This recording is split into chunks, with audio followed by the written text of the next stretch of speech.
within about should ease off a bit, just in time for the final. It's going to be wet the whole day, but hey, it's been that way the whole way until now. We've seen some great driving so far in the top 32.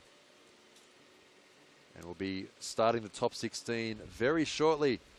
Hello everyone out there. My name is Alexi Smith, otherwise known as Noriaro on YouTube. I'm here with Ryan Lantain, otherwise known as one of those guys who judges in the FD series in the United States. They really moved our camera on us, didn't they? They did. Well, the camera used to be over there, in the but rain. It was getting rained on. Yeah.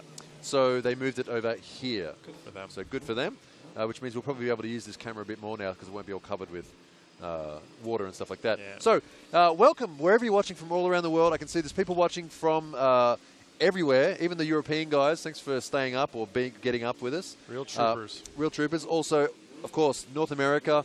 It is getting quite late at night. So hopefully you're having a nice night in with us here to watch some amazing drifting. Even the top 32 has been a roller coaster of emotions so far. Of course, we had the Mad Mike Widett versus Andrew Gray fight in the top 32. And, whoa, that was that went from left to right, didn't it? It certainly It did. went the full gamut of emotions there. Mad Mike in his lead run. Close to flawless in his lead run. It's like, I got this, and then his chase run. A big understeer on the first corner, unfortunately, behind Andrew Gray.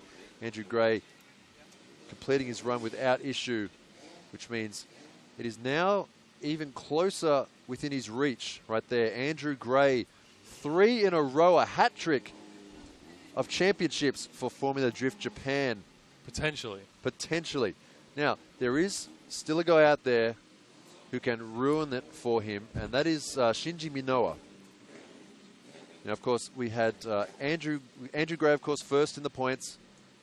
Mad Mike Widett had a chance. If he'd have knocked Andrew Gray out, he would have had a serious chance in taking this out in the last round. Unfortunately, no, knocking himself out. And, of course, Champ Yamashita also getting knocked out in the top 32, losing to Fukada. So that is what the fight for the championship looks like. As far as the winner of today is concerned, like I said, right there in the middle of the screen, Fukada, his best result of the year so far in these wet conditions. Of course, we have there, just on the left of the screen there, Naoto Suinaga in the Team Orange S15.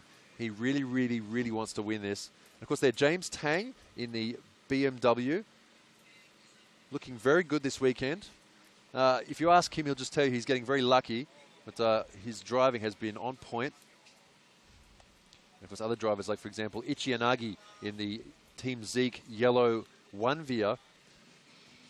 Great angle from him all weekend. Very clean driver.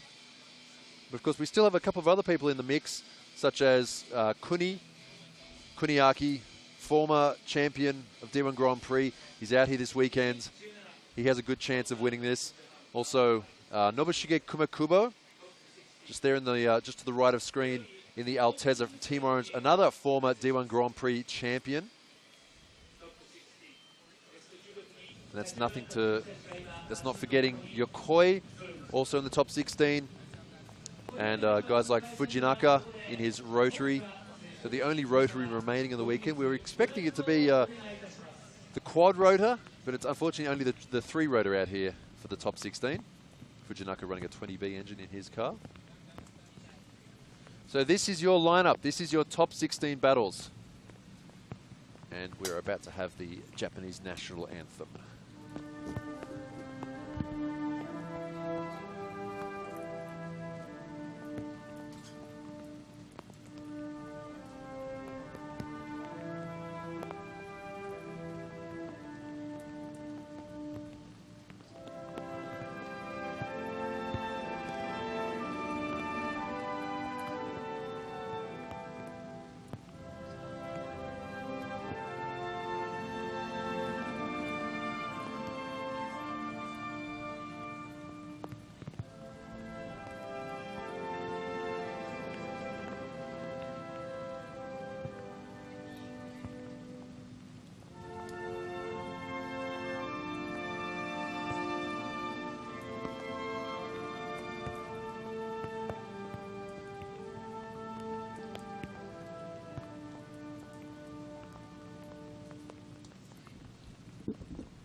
Right, so there you have it.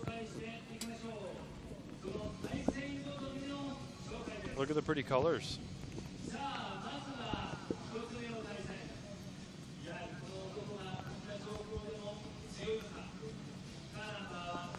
So check, our system is working. Hello, that's us over here on the right of screen, right on the far right, sorry, far left.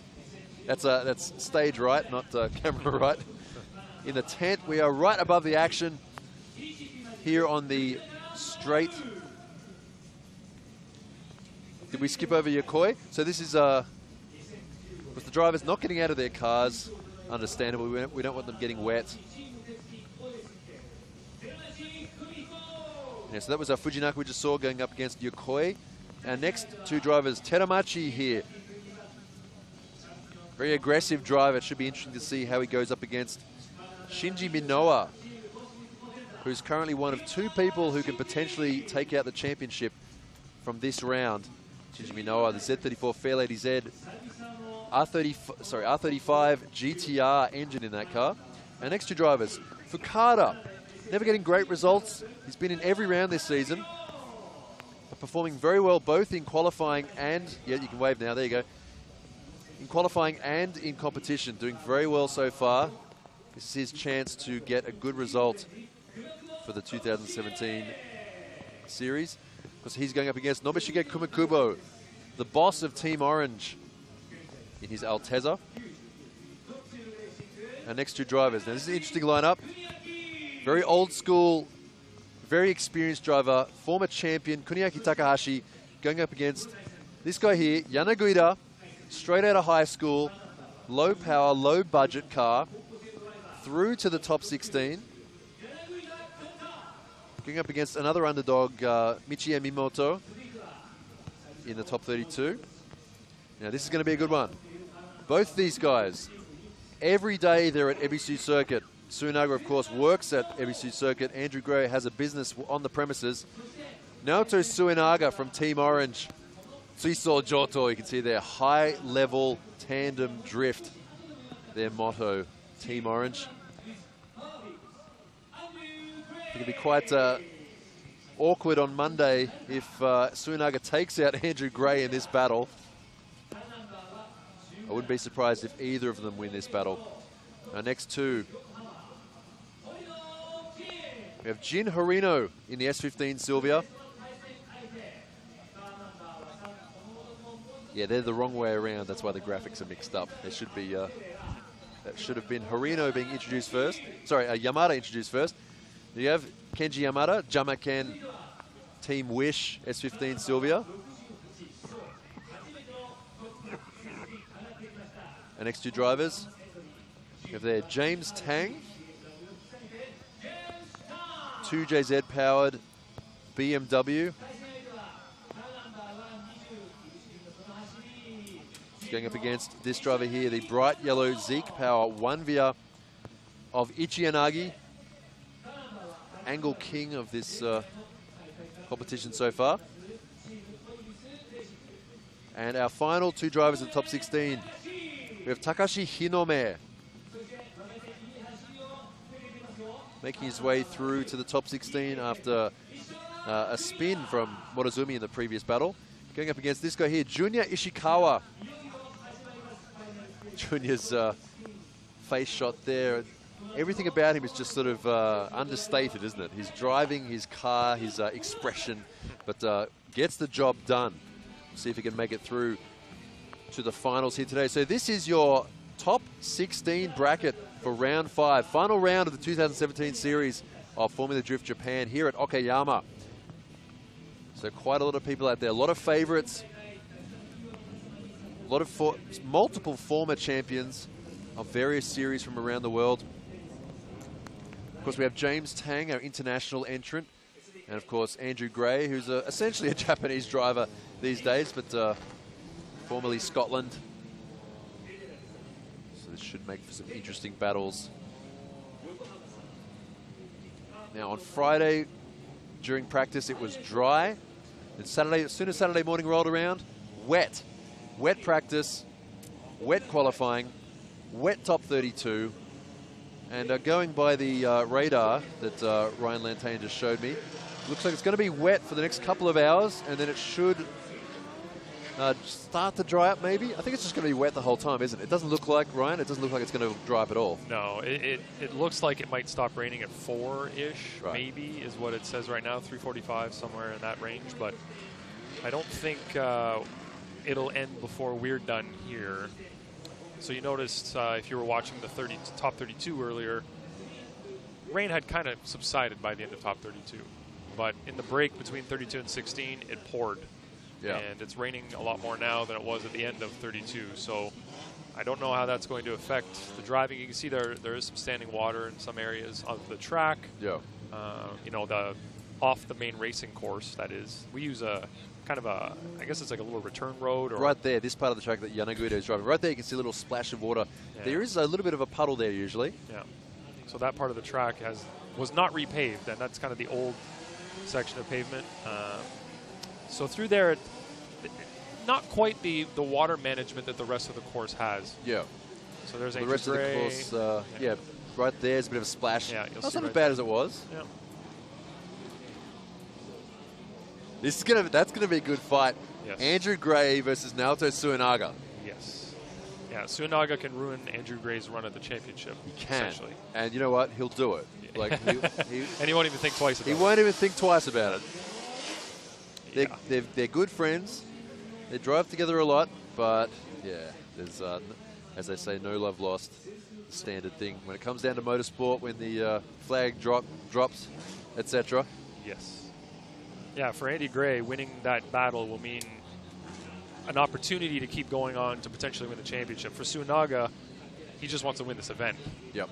But he doesn't care that he might ruin Andrew Gray's championship run. He just wants to win the event. I almost wanted to ask him what he thought about that, but I knew he wouldn't. He'd just sort of brush it off. He'd just sort of brush it off. He wouldn't want to answer it. So yeah. And then we have Shinji Minoa, who can also. That is true, and they're on opposite sides of the tree too, which should make things interesting.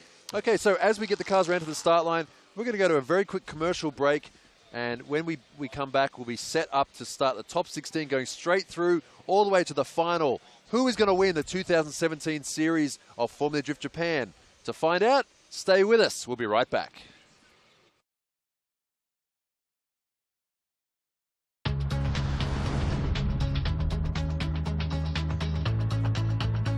Circuit. It's wet, it's raining, but here's the thing. It's been raining all weekend since the beginning of practice until now. Constantly raining. It did stop actually last night for a little bit. But as soon as we woke up this morning, I opened the blinds, the little hotel, what do you call that over there? You can actually see them in the camera right now. Oh yeah, see those white buildings just there? That's where we're staying. It's so good. It is. Just walk to the track. Just get up in the morning and saunter on over. Yeah. We have a restaurant here as well with a nice buffet. I'd say the chef is pretty well trained as well. Some of the food that he's been preparing he makes the best croissants I've had outside of Paris. Wow. Phenomenal croissants. Yeah, they were very tasty. He knows what he's doing. Say it again. How do you say it? Croissant. Croissant. Croissant. Very nice. So I had a big slice of roast beef at lunch. It was excellent. It was pretty good. Gotta admit, it's a bit different to what we normally get. The food we get at track, the good old bento box. If you don't know what a bento box is, it's just don't worry about it. You don't want to know. You don't want to know. It's a tray of various food, and it's meant to be eaten cold, essentially. It can be quite tasty. Bought at a 7-Eleven or a Lawson's or I mean, you do have them. It's sort of better when you're not eating them in the cold, because then they get really cold and the rice gets all kind of cold and sticky and so I thought not very enjoyable. Not in the summer it can be quite nice, but in winter it's a bit Well, if you say so. Well, well, what did you have for lunch today? You and Kevin, the technical director. They made us hamburgers. They made you hamburgers. Just Kevin and I. That's it. Special request for the American and the for the Yank and the what do you call Canuck. Canadian and the Canuck. Yeah. Hamburgers. Make the hamburgers. Yeah. Yes. We're pretty... so we are very well looked after here at Formula Drift, which means we're going to go hardcore for the next couple of hours or so. Top 16 all the way through to the final battle. Starting off with Masashi Yokoi. the Ninja. I feel justified in calling him that. Yeah. Yokoi. Look at him just sitting there. That car's going the wrong way. One headlight. That's the wrong driver anyway. We're looking That for is the wrong Fujinaka. driver. We're looking for Fujinaka in the 20B Rotary. He should be coming out of the burnout box very shortly. Our start line guy, once again. Oh, I learned a secret about him over lunch. Oh, what's that? He has a weatherproof jacket of sorts underneath his Formula Drift shirt. Really? So he lets his Formula Drift shirt get soaking wet. Right. But underneath that is the waterproof kind of jacket thing you can't see. He didn't want to wear the jacket over top because it would hide the Formula Drift logos. And he knows he's on camera, so he said, I'm going to put it underneath. Now, the pants, I'm not sure. The pants might just be wet with bare legs underneath, which would be miserable. But at least his top, he's not wet. Hang on a sec. So because he was going to be on camera like he is right now, Yes. like directing these warriors into position to start their battle, Yes. he wanted to show the Formula Drift logo on his back. Look at him right now. He looks glorious That's out there. cool. Yeah. That's so cool. Yeah. We've got to find out his name. And so here we can- were thinking all along that he was getting wet. just being an idiot, Yeah. getting wet on purpose. But no, he's wow, that's dedication to It the is. job right there. He is the starter. Look at him. Here we go. Okay. Here we go. First battle of the top 16. Yokoi versus Fujinaka. Both these guys very experienced fighters. Performing very well so far this morning in qualifying and in the battles. Here comes Yokoi. Big entry from Yokoi. All the way to the edge of the track. Fujinaka right on him. Hit him. Contact. Fujinaka and Yokoi. Yokoi smashing that limiter.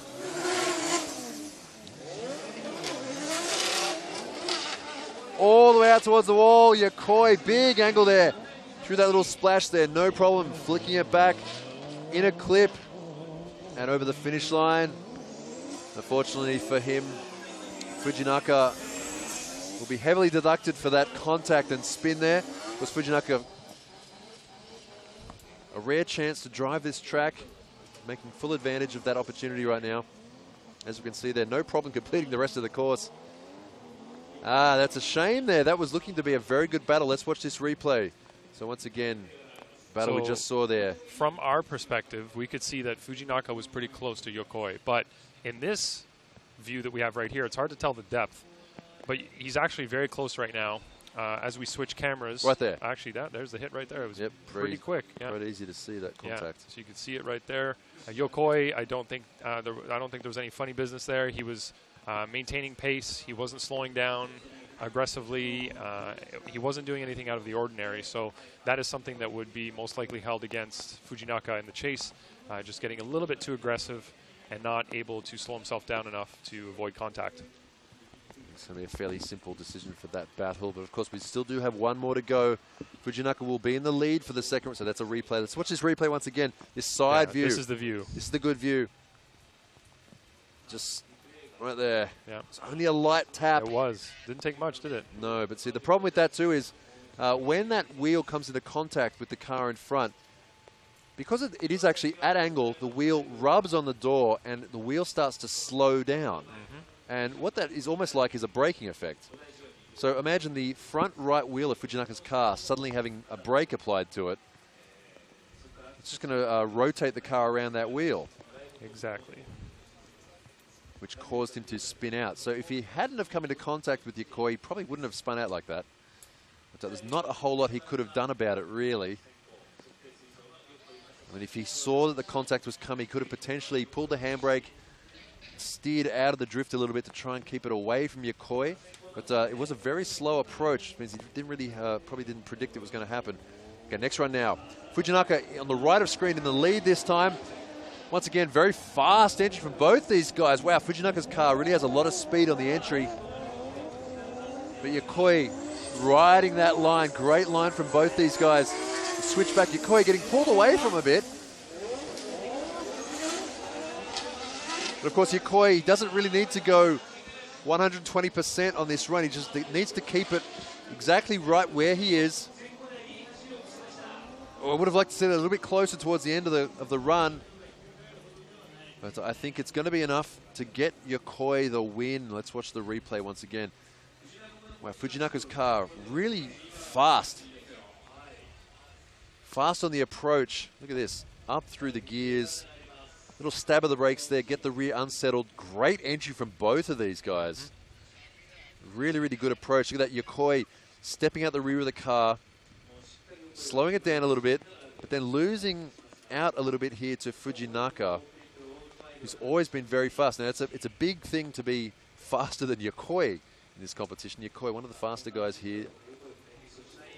And switch back up over the finish line. So I think it's going to be a fairly simple result there. Unfortunately, due to that spin from Fujinaka on his chase run. That's pretty hard to overcome. So Yokoi, the blue S15 Sylvia, right of screen. 1, 2, 3. So Fujinaka, unfortunately, getting knocked out there. Yokoi moving on to the Great 8.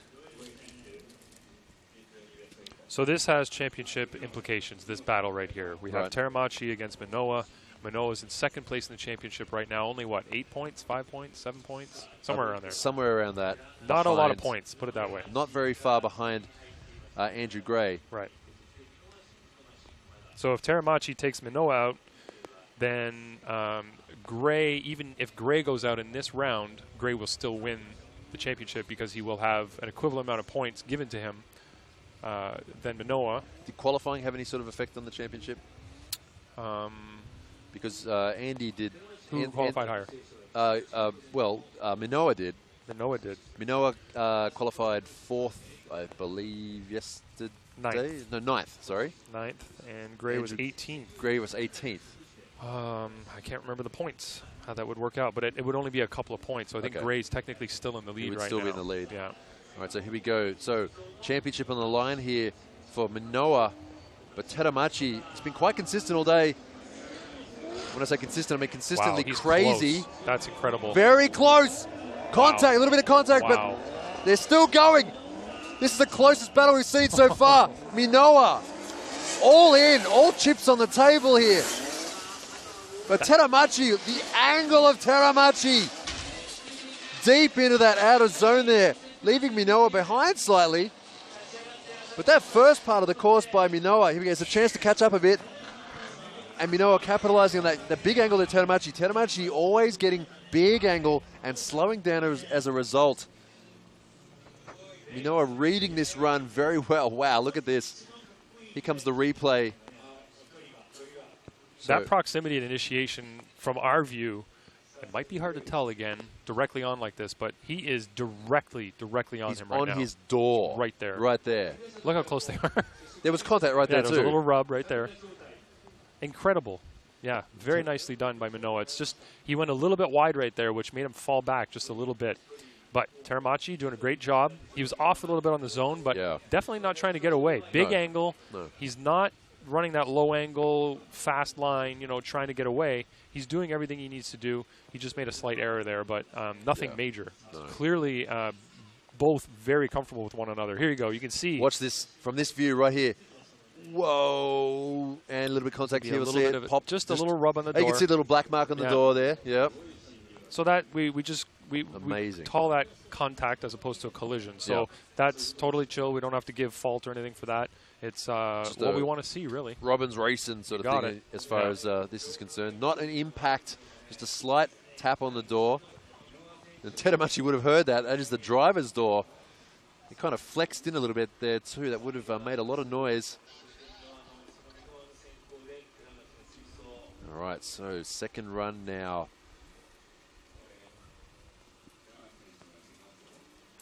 Minowa is an odd driver.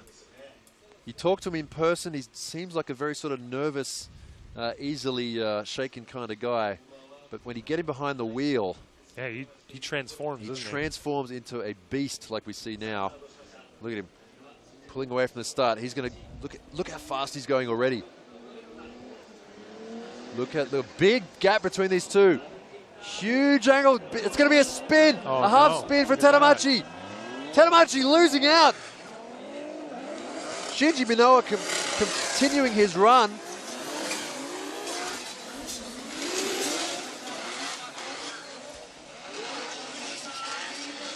Minowa needs to complete his run here. He does. He can't spin out, though. All right, there we go. So safe finish. There we go. And almost a spin over the... Yeah, so Teramachi.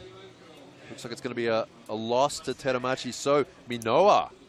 This makes things interesting. Let's watch the replay here. Now look at the gap between Teramachi and Minowa on the entry. Compare it to the their first run.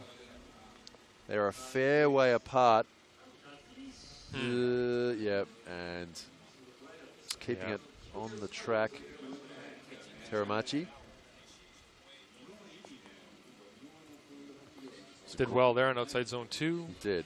Good through 3 as well. Shinji, even though there's no one with him right now, he's continuing the run, doing what he needs to do. Nice in-clip there. I like that line from the outside zone 3 to inside clip 2. That was a good run. So Shinji Minowa in the 370 Fair Lady. 1, 2, 3 in favor of Shinji Minowa. So Shinji, one step closer to potentially taking the championship of this series away from Andrew Gray. Andrew Gray needs to win in top 16 if he wants to keep his chances alive now for the championship. Otherwise, Minowa will take it from him. So this next battle between, well, not next, I mean, in a couple of battles from now, Suinaga versus Gray is going to be absolutely essential that Andrew Gray wins this battle against Naoto Suinaga, the Suiso Johto high-level tandem drift driver. You know that during that battle, Andrew Gray was praying that Minowa would spin, go off track, or just lose somehow so that his championship would be sealed at that point. But now it's making it vital for Andrew Gray to move on from top 16 to the top 8. I'd just like to say at this point, hello to the Power Vehicles team watching the live stream down in the pits. How you feeling? Pressure's on, boys. Pressure's on. Well, we're cheering for everybody no matter what. We hope it's going to be a good battle. Yeah. Of course, it doesn't make a difference for us up here, but for them down there, it's making a big difference. It's a big difference, yes. All right. So either way, we get a good show, right? We get a good show. You at home get a good show. And speaking of good shows, this is going to be an interesting one. Fukada in the lead on this run. First time he's done as well as he has in this year's season. He's up against Kumakuba. Now, Kumakuba, this isn't his regular car. He doesn't seem to be as used to it. Whoa, it's going to be very close. Look how close they are. And that wasn't even making contact there. Transition back. This is a very slow lead run from Fukada. It's giving Kumakuba a lot of chances here to get right up next to him. Big angle from Fukada in the lead there, but watch this, Kumakuba catching right up. Watch the switch back here. Kumakuba is going to try and tuck in. Stay with him over the finish line. Wow. Accelerator control. Traction. That was a human traction control there from Kumakuba on that chase run. Phenomenal proximity. Right from initiation through to outside zone 1. But we're going to see a bit of an error from Kumakubo there in outside zone 1. But great initiation right here. Look at his car positioning. Perfectly, right in the right spot. That's exactly what you want to see. But you're going to see him stay a little bit on the inside, which puts him in an awkward position on transition, which gives Fukada a little bit of a pull on him right there. Fukada fills outside zone 2 really well. Outside zone 3 as well. Did a good job there. Kumakubo did also, but the proximity suffered just a little bit. He had a little bobble there on transition, but managed to stay in proximity through the finish. That entry there from Kumakubo. Okay, watch it from this angle. So this is going to be for the highlight reel of 2017 for sure. Here we go. He inserts himself. He just slides in there.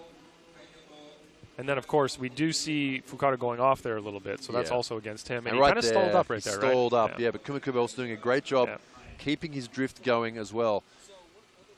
So a lot of pluses and minuses for both these guys, especially Kumakubo. A lot of big pluses, but also some fairly big mistakes from him as well. Not mistakes, but some of them forced, not not by his own hand. That's true. The lead car did make that error coming off outside zone 1.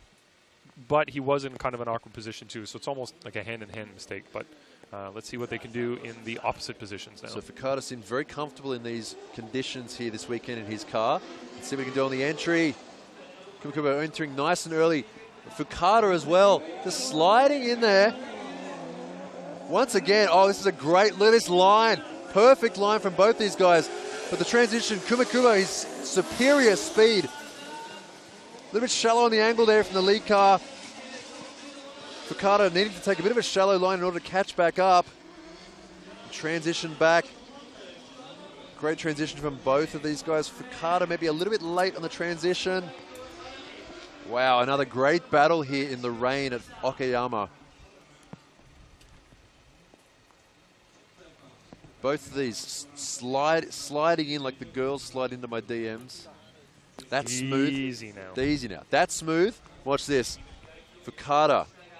Look at the rate to angle from both these guys. Nice and smooth. Holding that angle, which is Fukada just gets in there. Riding that line. Right at the edge of the track. Both these guys. Wow, that's the best tandem out zone 1 we've seen so far this weekend. But there, just there. Kumakubo keeping his traction on the rear tyres, rocketing out of that outer zone 1, down the hill, and keeping that distance away from Fukada the entire time. It showed a high level of control there. I think overall, Kumakubo just showing a high level of control. And 2 in favor of Kumakubo. All 3 judges in favor of Nobishige Kumakubo. Team Orange, Alteza. Unfortunately for Fukada, amazing performance from him on the chase run. That was an amazing chase run for Fukada, very smooth.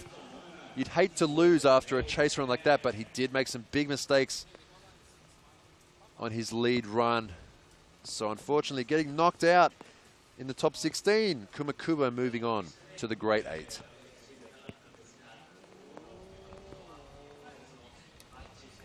Has it been a while since he's competed, I wonder? Kumakubo. 3 years, I think. 3 years. He's still got it. I think it's been 3 years since he's actually done a competition like this. I wonder what motivated him to participate. Because Suinaga has participated in Formula Drift Japan in the past. He has. Kumakubo came along as a spotter, I believe, That's or right. To help the team kind of thing. But we kind of asked him from time to time, why aren't you competing? Yeah. Oh, I don't know. And then he showed up here. So it's nice to see him competing with us. Yeah. We actually were at his home track, Ebisu, and he didn't compete there, but he made the trek all the way down here. He was on my flight, actually. I didn't even know it until we landed. Oh, really? Yeah, he came running over. And oh, Ryan. Yeah, but I thought I saw him in Tokyo, but I wasn't sure. I was like, nah, that's not Kumakubo. Why would he he's had a bit of a different haircut recently, so maybe you recognize him. I don't know. But he came to Irwindale as well. That's right. The finale at Irwindale. He was over there at Irwindale. Yeah. You can tell he's a real, true fan of the sport. He wasn't just in it because to be cool or whatever. He just loves the sport. Yeah, he's sort of taken on a managerial sort of thing. Look at the jump here of Yanaguida. He knows he's up against a battleship of a car in front. Big power. Huge gap between these two. Now, Yanaguida, smaller, lighter car. Can he tuck it in there? Well, let him catch up. Huh. Wow, great job from Yanaguida. Look at this. The little S13 getting in there. Oh, big understeer. No. Yanaguida losing the drift after outer zone 2. That's a huge understeer. Big mistake from him. Oh, no, after such a good run so far. David and Goliath battle this one. Yeah, he may. So this is the tough part, timing your launch. If you're in a slower car in the chase position, you are allowed to jump the light, but you have to time it so well. And he maybe misjudged it a little bit, but like you said, he didn't really make too many compromises here to actually get back into proximity. So that was very impressive. Really good. Takahashi, decent line around there. He's a little bit late getting into the zone, but once he got in there, he was right on the line. Right here, right on that line. Yeah. Perfect. Yanaguida straightens up there a little bit. Yep. Taniguchi out wide to the wall. Sorry, Takahashi. Sorry. Transition here looks smooth. Yanaguida was right there. He actually did a very good job considering that poor start that he had. So very impressive. So that run there between Takahashi and Yanaguida. Yeah, Takahashi, veteran of the sport, former champion. Yanaguida still fresh to the world of competitive drifting. Still great run from him there if he wasn't for that mistake. This car's literally brightening up our day here at Okayama. These grey wet conditions. Got the banana yellow Mark X and the acid lime green S13. All right, here we go. This time Yanaguida in the lead. In the lead with a disadvantage. So Takahashi giving him a lot of space. Sliding in there. Now Takahashi, very shallow angle from him, but he's only about 1/3 the way through the run. If Takahashi can just stay with him for this entire run, it's going to be a fairly easy win for him. Whoa, slowing down a lot. Takahashi doing everything he can to keep the drift going. Yeah, that didn't look easy. Okay, so smart strategy from Takahashi, giving Yanaguida a lot of space on the entry, and then sort of sliding in there. Very shallow angle though, but he probably knew that if he could just catch up with Yanaguida by the end of outer zone 1 and just keep him right on his front bumper for the rest of the run. So you can right here, bit shallow, but there from here, right here onwards, switch back again. Yanaguida did a great job on the zones. He did. 1 and 2. 3 wasn't as deep maybe, and then he slowed up right here, way inside on the rumble there. strip, and it seemed to he seemed to lose a lot of momentum in that area. I mean, I don't know what, if he was contemplating maybe anticipating the puddles that were there, the water. I'm not sure what was going on there, but you could tell that Takahashi didn't have a lot of room. No, he was in that area. He was really working the steering wheel and handbrake to try and keep the car sideways. Yes. So Takahashi in the yellow Mark X. 1, 2, 3 in favor of Takahashi, unfortunately for Yanaguida. Oh, that could have been a great result for Yanaguida, taking out Takahashi, but unfortunately, big mistake. If it wasn't for that mistake by Yanaguida, could have potentially won that. Yep. It's well within the realms of possibility from that battle we just saw there. So Yanaguida knocked out. So Takahashi moving on to the Great 8. Right now, you have Minoa doing some kind of whatever the equivalent of a rain dance is for people losing right now in his pit space, because he wants Suinaga to beat Gray, which will essentially give him the championship this season. That's right. You know, look, just right now, when the camera cut and it showed these two pulling up to the start line, my stomach went, it clenched slightly. I was like, oh, here we go. This has some serious implications. This does. Yeah. This is a big thing. All right, here we go. So lead car, Suinaga, being chased by Andrew Gray. Can Andrew keep it cool enough to chase Suinaga? But Suinaga, no quarter given here. Look at the entry from great entry from both these guys.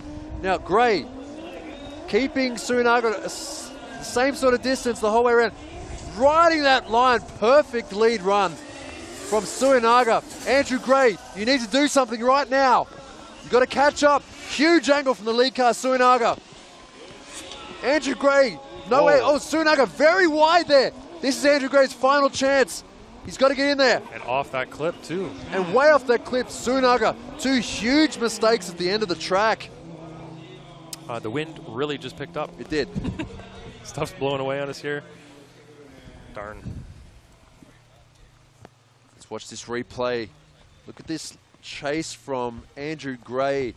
Not really a great answer to the lead run there of Suinaga as the rain flies in on us. Let's watch this replay. So this lead run from look at that initiation. Perfect. Great, yeah. And watch this lead car. Watch his rear tire. Okay, out of zone right here. Slides around. Great line there. Very clean. Take a look at where Suinaga ends up on this zone. Right. Right on the line almost. Gray's inside a little bit, so he's trying to take a little bit less of a line to catch up. Outside zone 3, pretty equivalent, but then Suinaga goes wide here. Yeah, huge mistake. Right, and then outside zone 2. Again, huge mistake. Oh, sorry, inside clip 2, way off. Yeah. So all of a sudden, Suinaga sort of forgetting where the course was, it looked like at the end. So how will that factor into the result? Andrew Gray not making as big of a mistake as Suinaga did on that last couple of corners. Here we go. This is a very important run for Andy Gray. Andy Gray in the lead, but remember, Suinaga, very strong chasing driver. They come down the straight. Bit of a gap. Bit of a gap. Still a bit of a gap. Yeah, look at Suinaga that. a long way back from Andrew Gray. Andrew Gray, great line out of zone. Perfect out of zone there. Yeah. Switches it back. Now Suinaga. Oh, a bit of a wobble there. Andrew Gray. Whoa, that could have been fatal there for Andrew Gray. But Suinaga right on his door. Oh, hits colliding him. and a spin. Suinaga spinning out after colliding with Andrew Gray. Whew.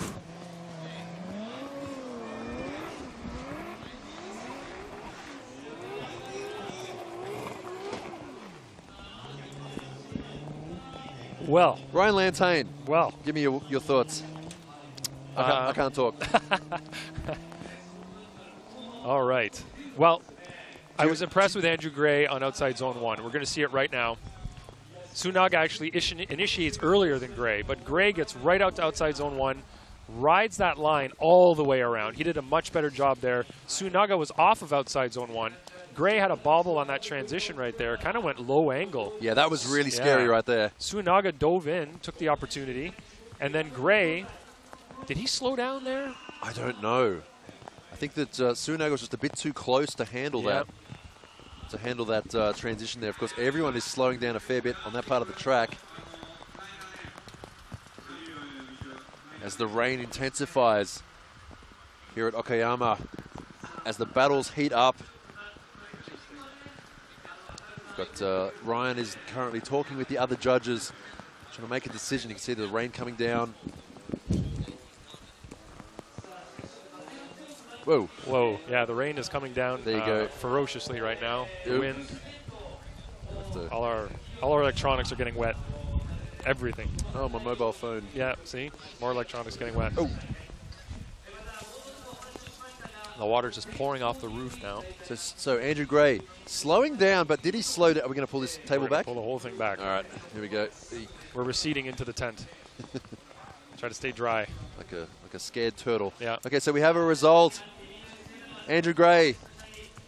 Andrew Gray. And all three judges for Andrew Gray. The dream is still alive for the Scotsman.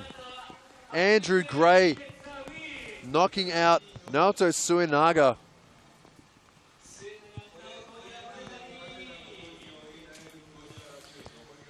Okay, Wow. so that means that Gray and Minowa are still in the run for the championship because they're both moving on. That's right. To the top 8. So the next battle between the the next battle for Minowa is going to be against Yokoi, and the next battle for Andrew Gray will be up against whoever wins this battle you're about to see, Jin Harino and Jama Ken. Now, that's interesting because the sun's coming out. Yeah. Andrew Gray will be up against whoever comes up top in this next battle. Now, compare that to who Shinji Minowa is going up against. Yokoi. Oh. So, does Gray have a better chance Yeah, Yokoi's of getting through? Because Yokoi these two is a drivers, of course, take nothing away from these two guys. But just looking at the statistics, Yokoi seems to be a bit of a more difficult opponent. So it should be interesting. Okay, here comes our next battle now. Jin Harino in the lead. Jamaken chasing. Another S15 battle as the sun comes out here at Okayama. Drifting in a typhoon. Creating waves here at Okayama. Very clean run from both these guys so far. Harino dropping a bit of a wheel off the edge of the track there. All the way to the wall. Harino slowing. Almost a straighten there from Harino, trying to extend out to make it past that inner clip. Oh, a lot of good and bad points of the lead run, but Yamada just sort of staying there with him for the entire time. Let's watch this replay. Man, the sun is... and the sun has just come out. Weird how that just... Anyway. All right, so Harino here in the lead. Pretty good initiation. Yamada mimicking him somewhat. Let's see how they get through outside zone 1. He's a fair way back. Yeah.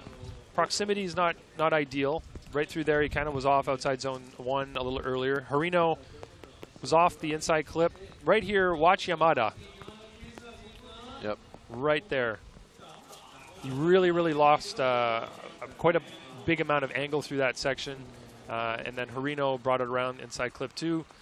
Yamada was never really able to reel him in, was he? No. Kind of always he at did have a arm's bit of a length. chance there as to when Marino slowed down a lot. He did slow down, you're right. He slowed down a lot, but Jamakan also slamming on the brakes there really heavily. Just, not seeming to be that confident in following Marino.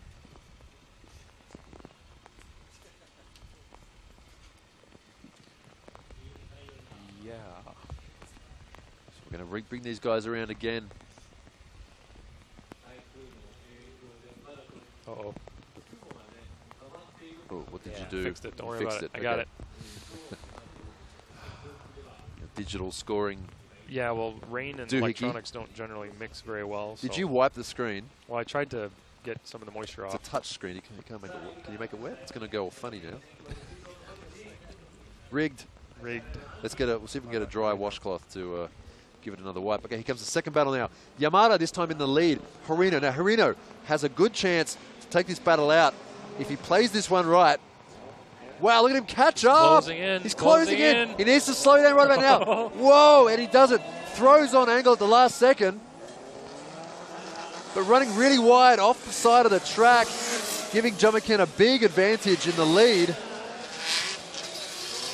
Wow, that nice line from Jamakan. Oh, that was, see, Jamakan always does well in the lead, more so than the chase. That was a nice lead run. That was a very nice lead run. Marino starting off very strongly, but I hope the cameraman need to go out there and maybe change the filters or the ND filters because it's getting a bit washed out right now. Let's watch this though. Watch the chase car. Wow, Marino. This is I know it's a hackneyed phrase, but textbook example of reeling someone in, just pulling a bit of angle at the last second. But yeah, washing out wide there, running over that ripple strip. It's a different level of grip there. Yeah. And Yamada's doing everything right up front. That's right. Filling the zones. Look at this angle as he comes through. Nice and wide on outside zone 3. And Marino's nowhere to be found. There's no proximity at all. There's no tandem, essentially. That's right. So, despite the good run there from Marino, comparing the lead runs as well. I wish I could dry off my screen. Ah, I might be able to grab one. Kantok-san. Oh, he hasn't got his headphones on. So we have a one more time. One in favor of Jamakan in the purple S15. Another split decision. Another split decision. This has happened quite a few times today. It's the rain that just makes things go funny. Jamakan and Marino. A one more time battle between these two. So we're going to be seeing them go one more time.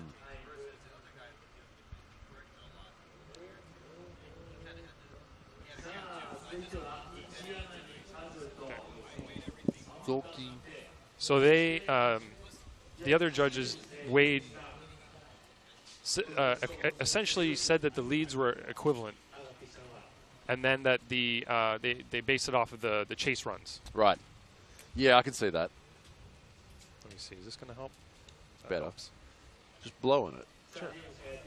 And it'll dry up. There we go. Okay. Man, rain really causes a mess, doesn't it? It does. All right. Much cleaner. Much better. All right, next battle now. James Tang. Ichi Yanagi versus James Tang. Now, this is a coin toss for me. Ichi Yanagi's leading. Ichi Yanagi is leading in this run. Now, this could go one way or the other. Ichi Yanagi and Tang. Whoop, okay. James Tang. Okay, it looked like he jumped the start there. Remember, that's okay. Chase car can do that. Yes, they Here can. they come down the front straight. The rain has stopped. We still have wet conditions, obviously. So James Tang entering very late. Very late. Very late. Ichi Yanagi to the outside of the track, just running that wide line. James Tang, great imitation of the lead car. James Tang dropping a bit of a wheel off. Missing that inside clip entirely. Some good driving from James Tang, but the lead car just keeping him at arm's distance the entire time. Still keeping good line, good angle from the lead car, Ichi Yanagi. He seems like he has a hard time with his initiation, especially when chasing. Tang does. Tang does? Yeah. He generally does it later than the lead, later than the latest initiation point, or very near it. Also, slow rate to angle as well. Yeah, well, if you look here, of course, in these conditions, dropping a short wheelbase car like that can be understood, but, you know, we don't take those kinds of excuses. So Ichi and Nagi over a little bit. Tang does a good job there, but Tang puts himself in a weird position on transition here. Drops a tire on the outside of that kind of inside clip area there. Falls back a little bit. He has some corrections, some bobbles through that little infield section. And then Ichi and Nagi decently close to that inside clip and across the finish line.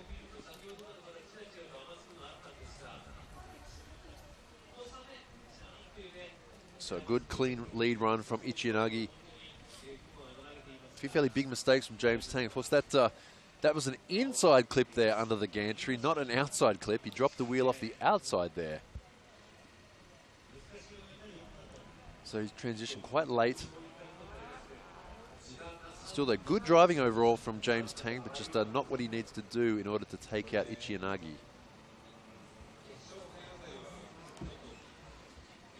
So, hey, the rain stopped. That's quite nice. Yeah, it is. Oh, look at the sky. Look how pretty it is right now. Look how fast those clouds are moving, though. Yeah, that blew through very quickly. Yeah, we do. Well, you know, we do have a typhoon just off the coast. Okay, next run now. James Tang. Very slow, late entry. Was that even before the final cone? No, I think that it looked like it was after, but his speed overall was very low as well. Very low speed. This is going to give a big advantage to Ichi and Nagi. Ichi and Nagi catching up slightly, throwing in huge angle. Ichi and Nagi on the limiter. He needs to make it down the hill. He does that. Keeps up with James Tang. Whoa, transition back. Ichi and Nagi's not having an easy time of it.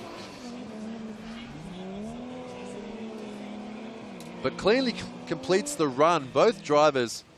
All right, let's watch this replay. This entry from James Tang. I think he needs to do a bit of practice of these sorts of entries. Yeah, it seems like the wet. To get comfortable with the car. He's initiating slow and late as opposed to at the right speed and just doing it earlier. Looked like he backed off. Oh, yeah, look at that. Wow. Yeah. He looks like he backed off and then initiated. He didn't. Right. Yeah, that's. He wasn't powering up to initiation. That's a big no-no there. Yeah. Yes. He was off that clip. Just his pace overall throughout the course was not good.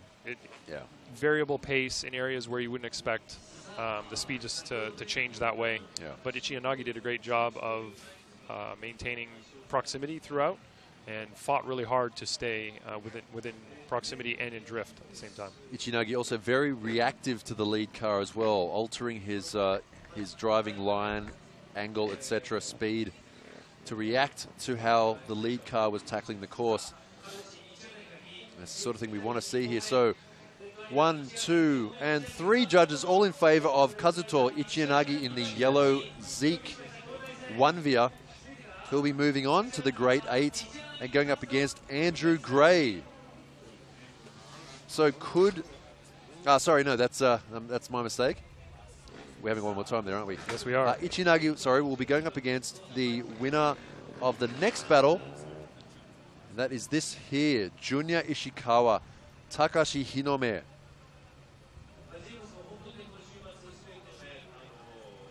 This is interesting because both of these guys have a fairly similar style. Not too overstated, not too flashy, very down to earth business oriented drifting, getting the job done. These are the hired assassins of the drift world. Just get the job done, and they are doing it. Boy. Oh, and what's going on here? This is some weird... He managed to stay. Wow. He managed to save that. Ishikawa and Hinome, there's some weird drifting going on right now. Ishikawa catching up to Hinome. Hinome slowing down a lot. Ooh. Ishikawa. Oh, and a straight driving there. Straight, there you go, driving straight. Ishikawa, that's going to be a huge penalty applied to him. Right at the last moment. Big mistake. So big mistake from Ishikawa. From Hinome in the lead position. Yeah. Let's watch this replay here, right? Yeah, they were on very different lines coming from the initiation point to outside zone 1. If you see right Hinome here, cutting in just there. he ends up I don't know, was it an understeer from heading back out again. Ishikawa? But he ends up getting it back to angle and makes it into outside zone 1, which was pretty impressive. I think both, like, Hinome went very shallow and Ishikawa went wide. And then they met. Yeah, they merged. Yeah. But Hinome definitely missed outside zone 2 there. And then right here. There you go. Yeah. Driving straight. Yeah, the wheels actually kind of wobbled around. Wobbled a bit there.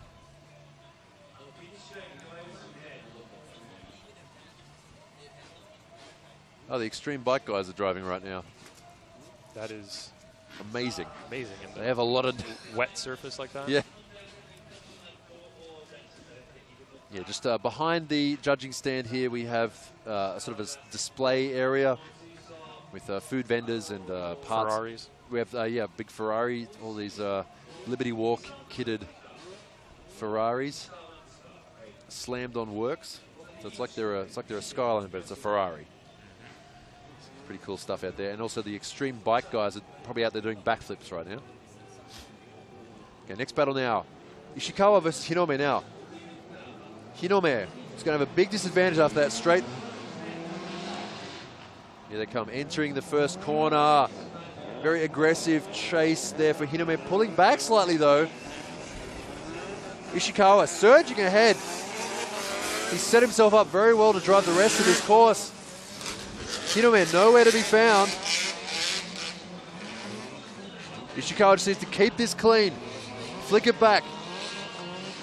A long way away from that in clip, but Hinome also not that close. I think it's going to be a fairly simple result from this battle.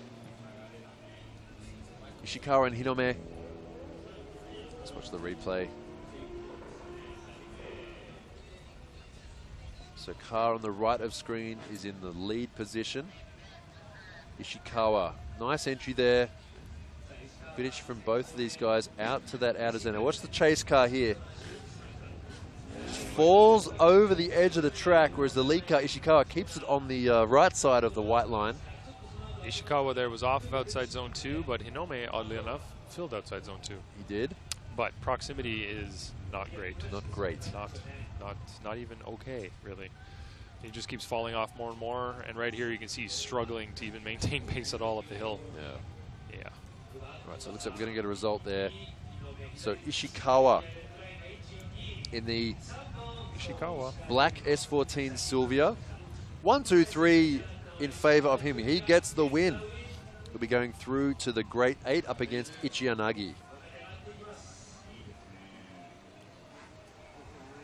So I suppose up next we'd have the one more time battle of Marino and Yamada. That would be right. So I'll write that down now. Ishikawa gets the win.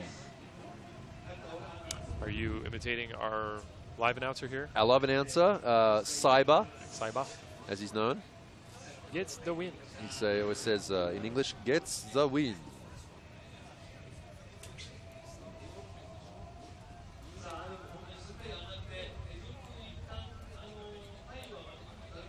All right, so we are almost all the way through the top 16. And of course, we're not taking any sort of break. We're going straight through to the final here. So make sure you stay with us wherever you're watching from all around the world. I don't care if it's 4 a.m. You have to get up at 6 to go to work. You're going to stay with us all the way through to the final. This is the last round of the year.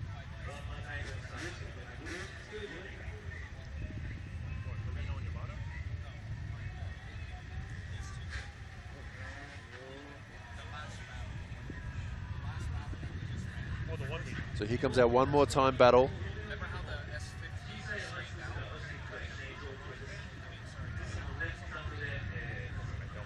Obviously a bit of gravel and other garbage getting knocked off the cars there as they pull away from the start line.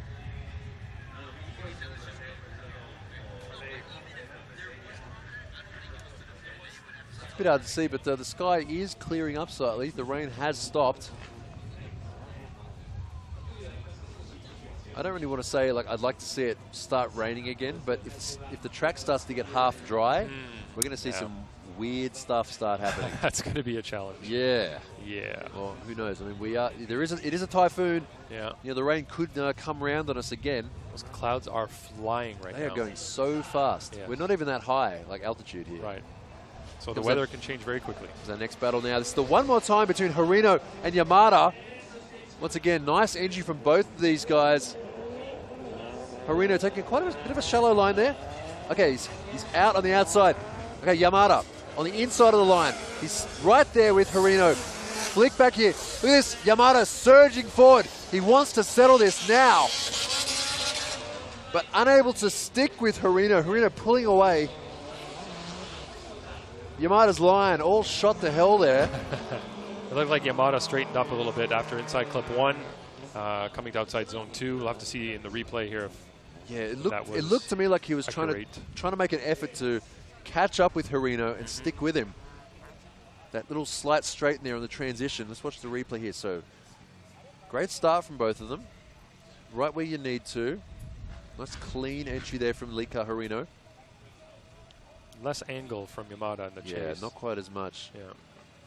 Watch the transit. So watch the chase car right here. Watch this. Right there. Bit of a straight and a surge up, but unable missed to. outside zone 2 as well. He missed outside zone 2 completely. Missed outside zone 3. And unable to follow through with that dive. It's like you said earlier, he's really good in the lead, but in the chase he can't seem to put together that clean run in the chase position.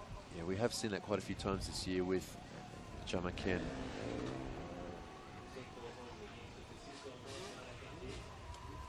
So we'll bring them round to the start line.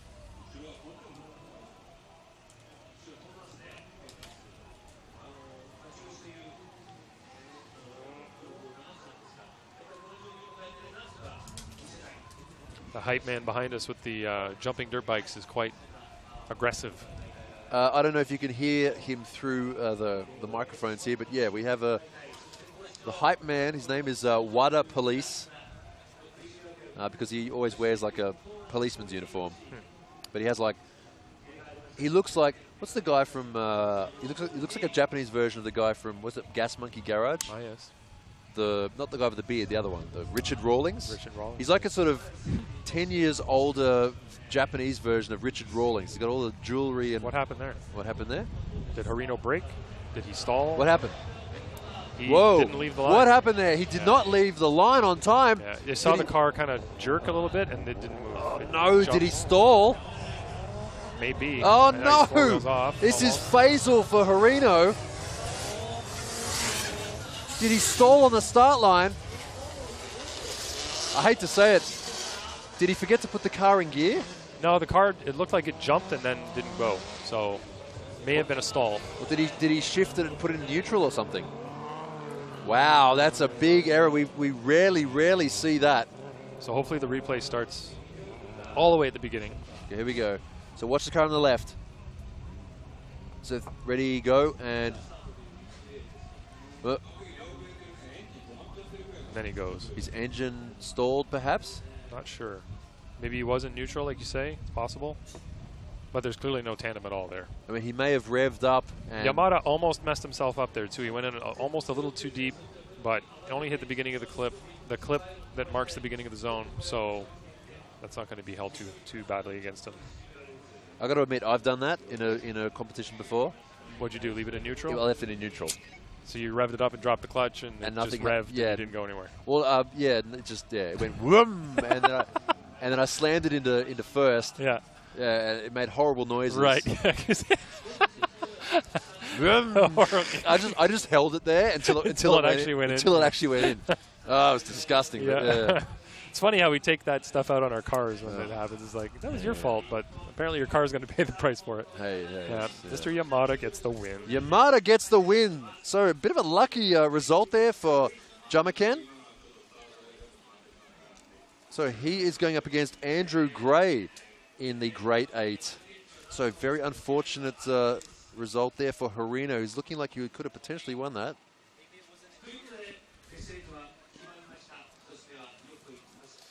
All right, so that is the top 16 run. We will be going to a very short commercial break, after which we will come back with the Great 8 all the way through to the finals. We'll see you then very shortly. Stay with us.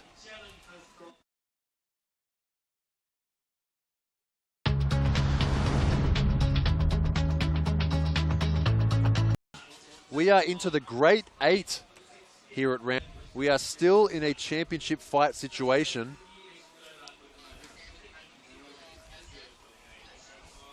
And as I've repeated a million times, this is important. This battle right here. We've had a lot of important stuff going on this weekend. Well, we keep having important battles because Minoa and Gray are involved in these important battles. And it's not that they're more important than this event's battles. Yeah. For any other reason that it's the championship. It's the championship. Championship. These guys are only a few points away. That's Shinji Minoa and Andrew Gray. So right now, Shinji Minoa is fighting for his chance to remain in the championship hunt. So what you need to know right now is Minoa on the left of the screen in the Fair Lady. He has to win this if he thinks he wants to win the overall championship. Look at that proximity there, colliding with Yokoi's car. Oh. Double spin. No, not double spin. No. Yokoi keeps in it. Minoa. Spin. He knew he had to push hard. He knew he had to be right there because Yokoi is not going to give him an inch. Ah, so Minoa a spin there. Remember, it's not over yet.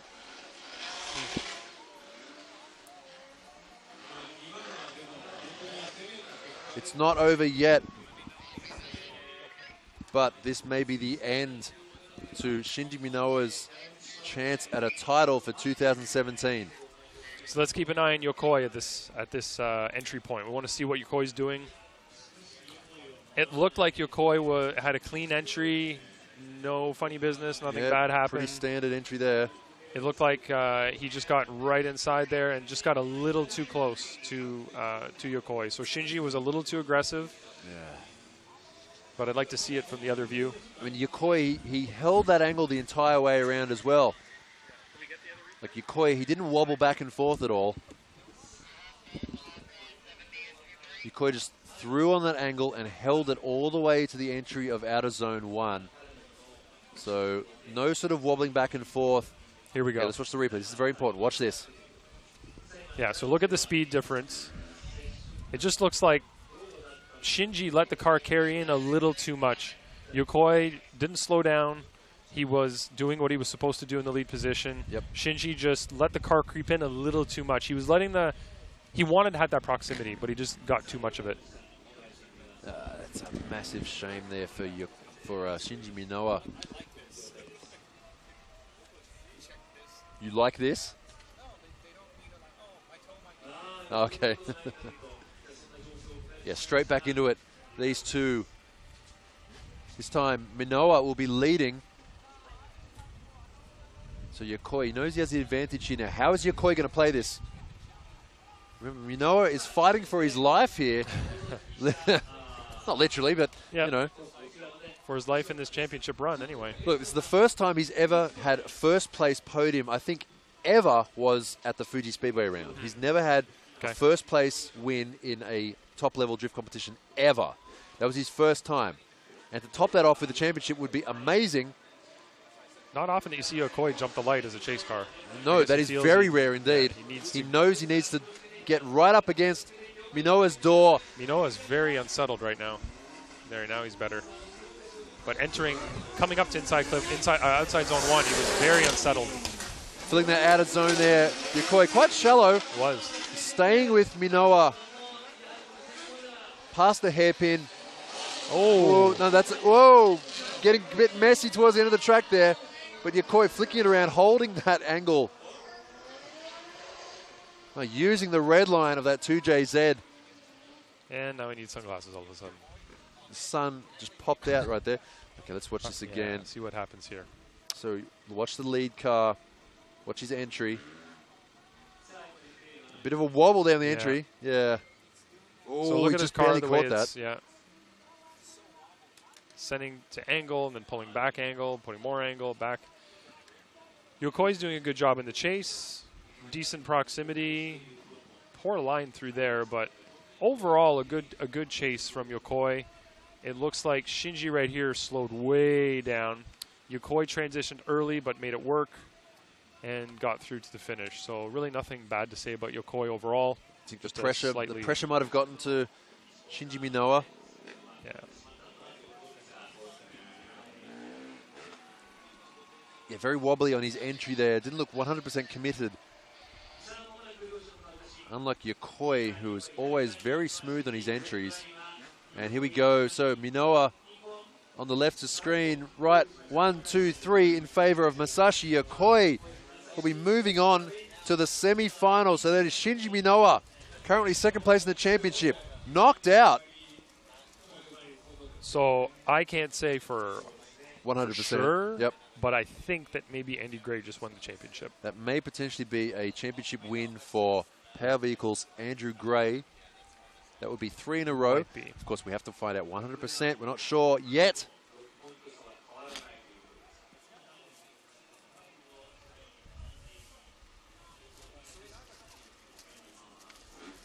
But we will find out. Of course, Andrew Gray going up against Jamaken in his next battle. But before we get to that, we have this battle, the old school D1 Grand Prix battle. Both of these guys, D1 Grand Prix champions. Takahashi and Kumakubo both taking out a championship. Takahashi more recently? More recently. But both of them are fairly similar time, like 2005 and 6, I think. Yeah. Sorry. No, Takahashi, I can't remember now. I'll have to look it up later. Oh, okay, a what false do we have? What do we have? Start. Jump the light. So a jump start there.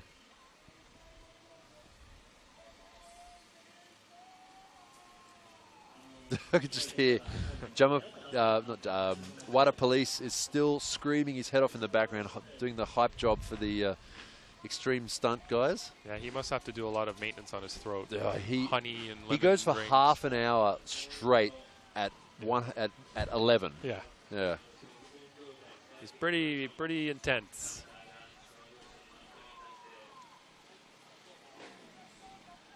All right, we got thumbs up from everybody. Start light has been initiated. And off. There they go. Takahashi 2014 winner. Kumakubo 2012 winner. Oh, okay. So fairly close together. I was close. All right, here we go. Second. Okay, so the run between these two. Whoa. Whoa, look at Kumakubo. Look how fast they're going. Whoa. Takahashi off track. Course. All 4 wheels off. And even though Kumakubo straightened after that, it doesn't matter because as soon as the lead car incompletes, the run is over. So that'll be completely on Takahashi in that area. Did you see how fast Takahashi was coming in? He's pretty aggressive. Well, obviously, he went a bit too fast, going all 4 wheels over the ripple strip, off the apron, all the way into the gravel. Let's watch this replay. Watch how fast. Watch the lead car, the yellow Mark X Gs. How fast he's going. Simultaneous entry. Yeah, look at the speed difference there. And get back on the track. Understeering like crazy there. Did you see that? Dear. Yeah. Yeah, that was a lot of understeer before he went off. Similar to the what we saw Mad Mike do in his battle. Understeering off at that section. That's a huge shame there. So Kumakubo in the lead again. So that's an incomplete from Takahashi. Right. Takahashi now, to have any chance of either getting a one more time or moving on, would need to have a big error similar than the one he just did from Kumakubo in the lead. That would essentially secure him on one more time. Yeah. So looks like they don't need to change positions because they're already in the right order. Yeah, Kumakubo just got 3/4 of a lead lap in there. Yeah. He's going to do another lead lap now.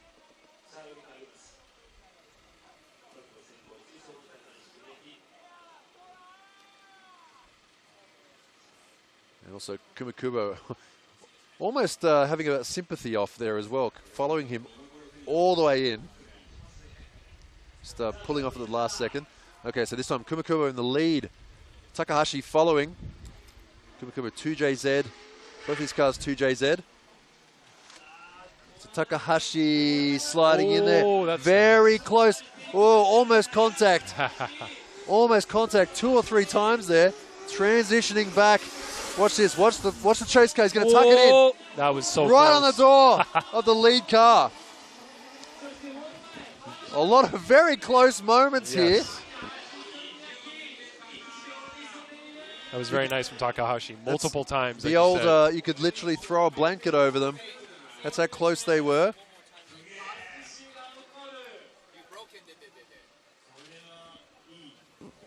He'll come fix. So let's watch this replay. Kumukubo in the lead, Takahashi chasing. Kumukubo throws the car in here, not with as much, speed or aggression that we saw from Takahashi. But he didn't go off the track, though. Yeah, that's the other side of that, I suppose. Right on that white line. Came off a little bit early, not super early, just a little bit early. Watch Takahashi set up here. Ready? Here we go. The way he throws the car in right here. Came within inches of Kumukubo's back wheel. A little bit lower angle through there for Takahashi. Yeah. Kumukubo, nice transition. Well, not a really aggressive transition again. Not big angle or anything through there, but safe. Is that enough to make up for Takahashi's course out? I don't think it is. Hard to overcome a zero when there isn't another zero, right? That's right. There you go. So Kumukubo in the black Altezza. 1, 2, 3. Taking out Kunieki Takahashi in the Great 8. So Kumukubo moving on to the semi-final against Shinji Minoa. What? What's that? He's going up against Yokoi. Not Minoa. Did I write it down wrong? I think you did. What? Sorry. You were probably saying his name when you were writing it, and you wrote the wrong one. Yeah, you're probably right. Yeah, my apologies. Kumukubo versus Yokoi. Yes. Coffee, please. So Gray and Yamada. Again, we're not 100% sure if Gray already has won the championship or if he needs to win this right now to remain in the lead. But either way, he's going to fight as hard as he can. Either way, there's still a podium to fight for today. So Andy taking looks like a very conservative run for the lead position. Very low angle from Yamada through there. Yeah, but similarly, the chase car not really able to make much of an effect on the lead car's run. He's just kind of there. Andrew Gray running a little bit wide the air, dropping a wheel off the edge of the track. Just catching up to Andy at the end there, John McKen. Yeah, I wasn't impressed with the angle that he was carrying from the initiation to the beginning of outside zone 1. Let's watch it again. Analyze this one more time. So lead run. Decent initiation from Andy. Yep. Yamada's, there's a little bit of distance right there between the two of them. You can see right there Yamada's low angle, but pours it on as he gets through outside zone 1. Andy kind of controls his angle on the transition there. Doesn't do bad. Gets out to outside zone 2. Yamada doesn't have the proximity here, and his angle is quite a bit lower as well. You're going to see Yamada drop a tire right there, way on the inside. Andy doesn't do bad at the finish there. Could have been a little closer to inside clip 1. Could have had a better line approaching inside clip 1, but he got up on the rumble strip a little bit early. But overall, really a better lead run than a chase run, I guess you could say. So bringing him back around for their second run. This time, Yamada will be in the lead position.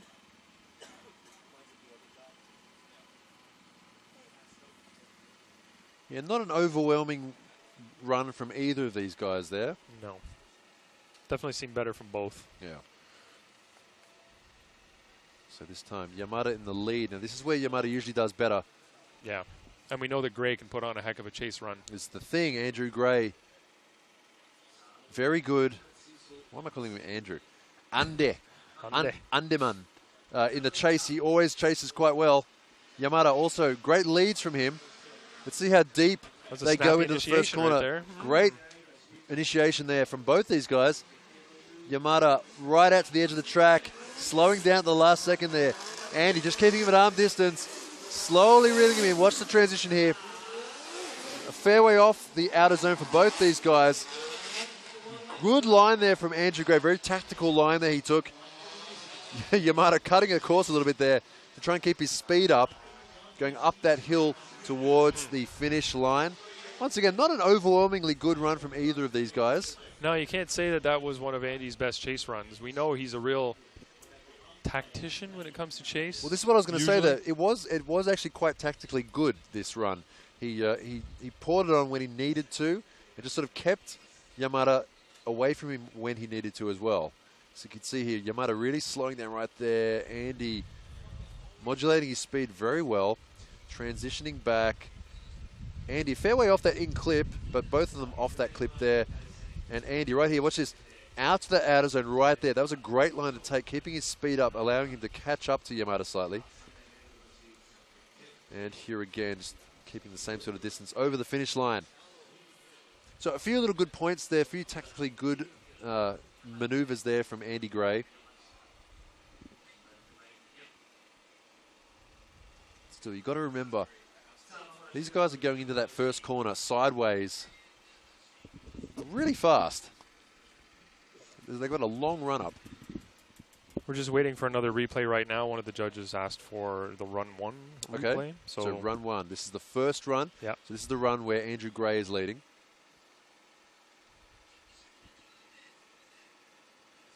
At this point, it would make sense for Andrew Gray to be playing safe. That's just a nice clean entry there. There's nothing really complain, not wobbly, nothing you can really complain about. Nothing amazing, but a clean run right there. Perfect. Fills that outer zone. Switches back now. Yamada. Right here. Yamada, very similar line. A little bit less angle than Andy Gray, but Andy Gray a bit wide there. Yamada nice and tight. Yamada, second half of the course. Very good second half of the course for Yamada there. Could almost be a fairly close to an even score in that first run.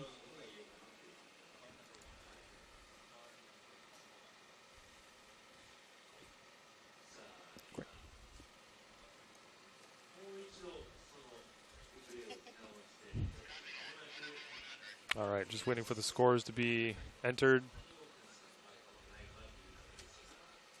You may have heard over the radio just then who was the winner. So if you're just joining us now, if you're in Europe and you're just waking up first thing in the morning, actually it's probably still fairly early.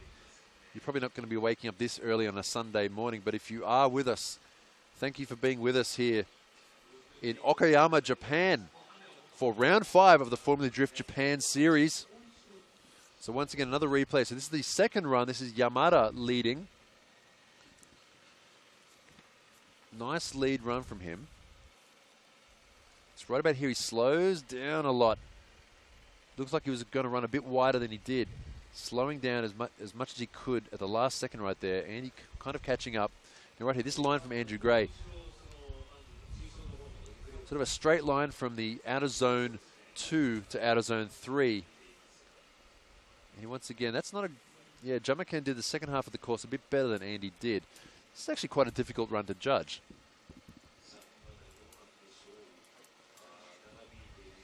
All right. But I do get the feeling this is going to be a unanimous decision. It may be due to wet technology over here, electronics, but we finally got the scores entered that we were trying to. And there we go. I thought it was going to be that. 2 in favor of Andrew Gray, 1 in favor of a one more time. So Andrew Gray gets the win and moves forward to the semi-final.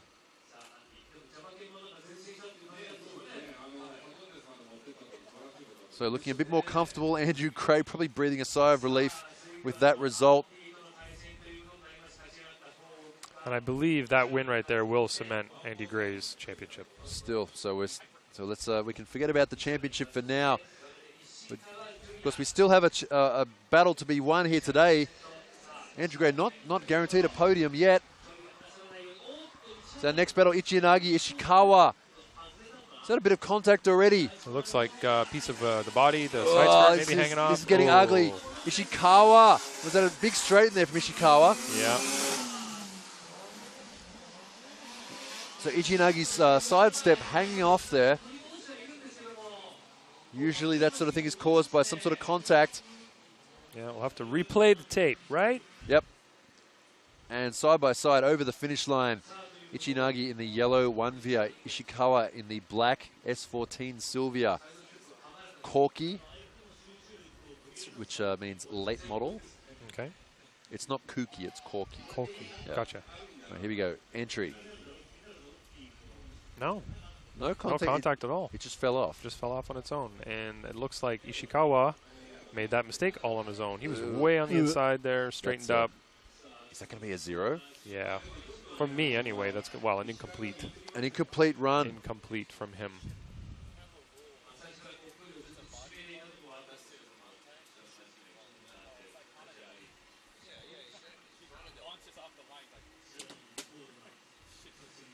and over the finish line. Sorry, I was writing some notes in my own little world. As you do. As I do. Because, you know, at the end of the day, there's going to be people asking questions. You're right. Why? Yes. In various levels of politeness and volume. And languages. And language and language colorfulness. Yeah. Why? Yeah. Why? We don't get as many questions. Or in feigned politeness, or. Yeah, we don't get the questions here that we do at home generally. It does come up from time to time. Yeah. Some drivers just want to have a conversation after, maybe discuss. Hey, look, I mean, it's encouraged here. Like at regular track day, like usually at track days here, just regular drift, track days. There's quite often have what they call mini Doricons, or mini drift contest, and quite often it's usually like a D1 driver or some sort of famous local guy judging the competition. And it's encouraged, like at the end of the day, when the results are awarded, the trophies are awarded, and the results are announced. People will quite often line up in front of the driver and just sort of ask, okay, so what did I do wrong? How can I improve? And they'll say things like, oh, I really like this, but you're a bit slow, or your angle's really good, but you just slow down too much. That's why you're losing all that speed. And it's encouraged over here to ask questions and improve. No, it's good to have that relationship with the drivers. I think sometimes there's a sense of that it's an us versus them or them versus us. It's not that way, really. We're all kind of. If you're sitting up here for how many hours a year watching drifting, you want to watch good drifting, and this that's a good way to put it. It's a good way to put it, isn't it? Second battle now, Ishikawa versus Ichi. Wow, aggressive entry from both these guys. Huge angle.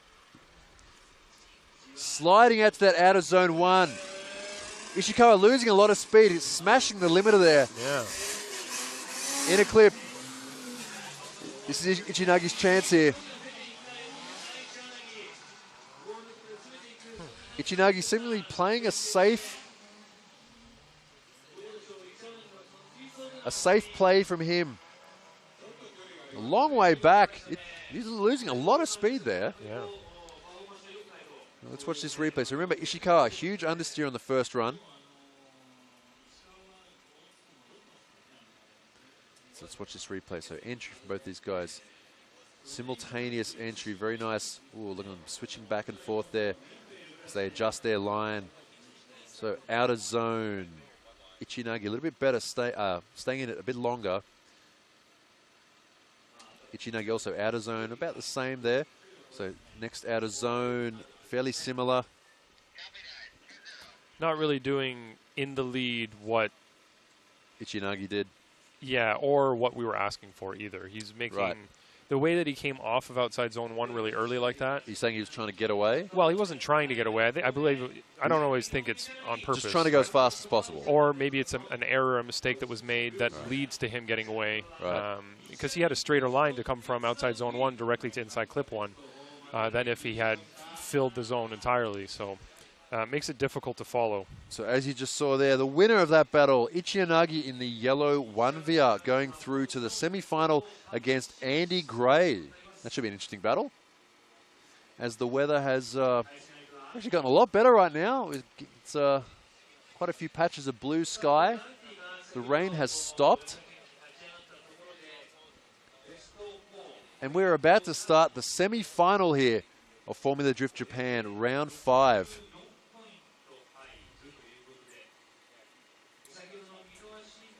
So we're going straight through.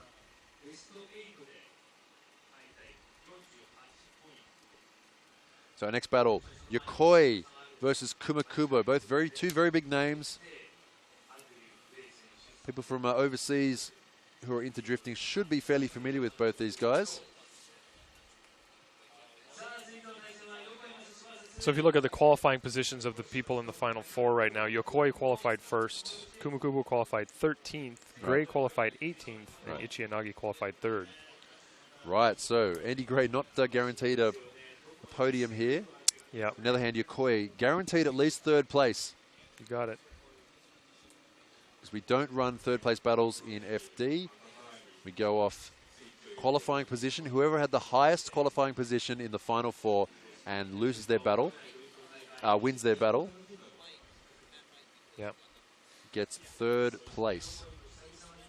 Whoever loses their battle but has the higher qualifying position. You got it. All right, here we go. We're down to the final 4 here. Yokoi versus Kumakubo. He's coming 2 in hot. heavy hitters. Coming in very hot. Hot enough that he hit him and spun him himself. Wow, we've seen Yokoi be collided into a couple of times so far, and both times just brushing it off. But that time, Kumakubo coming in that hot.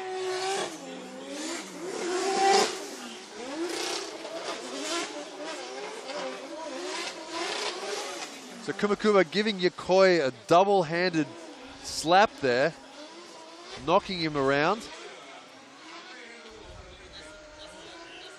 I like to see the aggressive driving like that. Kumakubo's not leaving anything on the table at all. He's just going to drive as hard as he possibly can.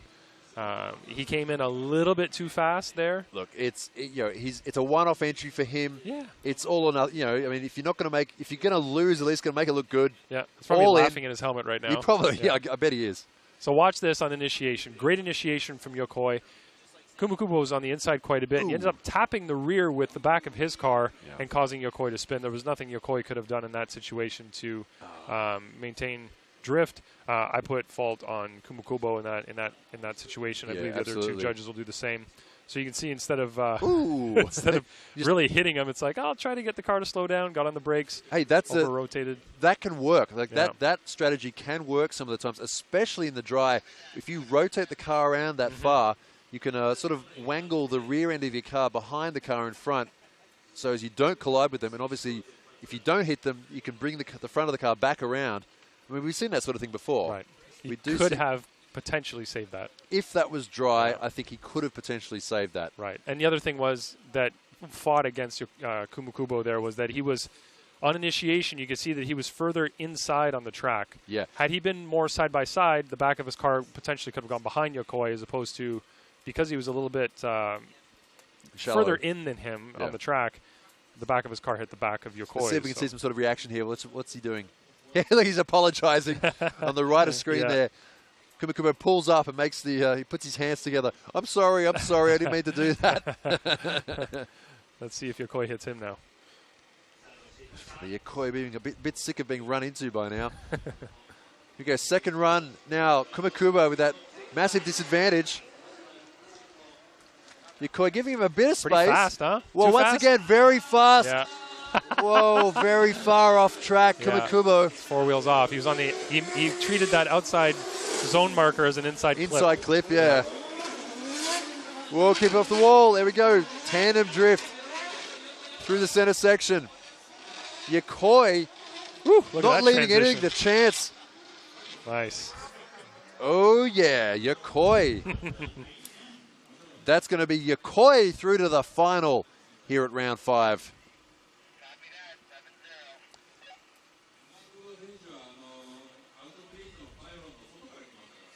Let's watch this replay. Yeah, this is the sort of thing we came here to see. Kumakubo just rotating in a little bit more gently. Running a bit wide, yeah. I appreciate that Kumakubo did not hit that clip marker. Did a good job of it. Too bad Yokoi did, but... Yeah, well, watch couldn't this be helped. We care not for pylons. Smack. Watch this transition here. Chase car. Woo! Looked like it was on casters there. Just swung around like a shopping trolley. Yeah, that was pretty good.